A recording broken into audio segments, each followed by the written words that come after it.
Vianney a eu une éducation plutôt stricte dans les quartiers dorés de la capitale, les scouts, l'église, la messe, les grandes écoles. Tout ça. Et aujourd'hui, il est très reconnaissant de cette éducation et reconnaît s'entendre à merveille avec ses parents. En avril 2021, l'ex-juré de The Voice a accepté de parler de sa vie privée lors d'une interview à Psychologie Magazine lors de laquelle il est revenu sur sa relation avec ses parents qui avaient des principes bien à eux. En fait, avec eux, tout est possible, pour peu qu'on soit singulier. Là-dessus, ils étaient un peu extrêmes. Interdiction au collège de suivre les modes, de faire comme les autres ou de porter les fringues de marque. Et si est de là que je tiens mon goût pour la liberté.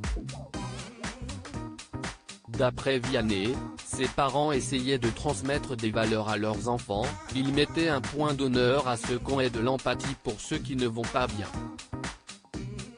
Pour info, l'ancien acolyte d'Amel Bent a 3 frères, un plus âgé et 2 plus jeunes. Son père était un pilote d'hélicoptère dans l'armée, reconverti dans le privé. Mon père était un bulldozer mais je l'ai vu pleurer. Il m'a appris à ne jamais en avoir honte.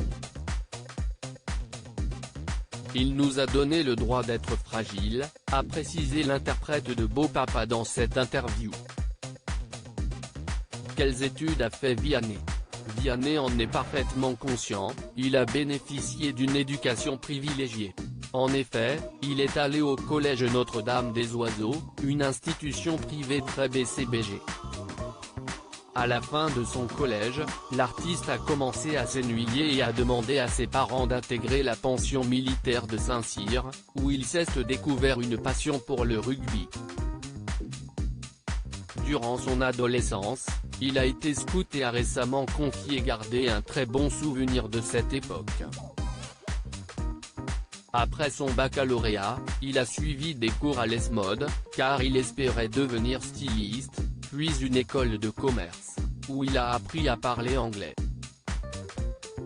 Finalement, le compagnon de Catherine Roberta a tout abandonné pour se lancer dans la chanson française.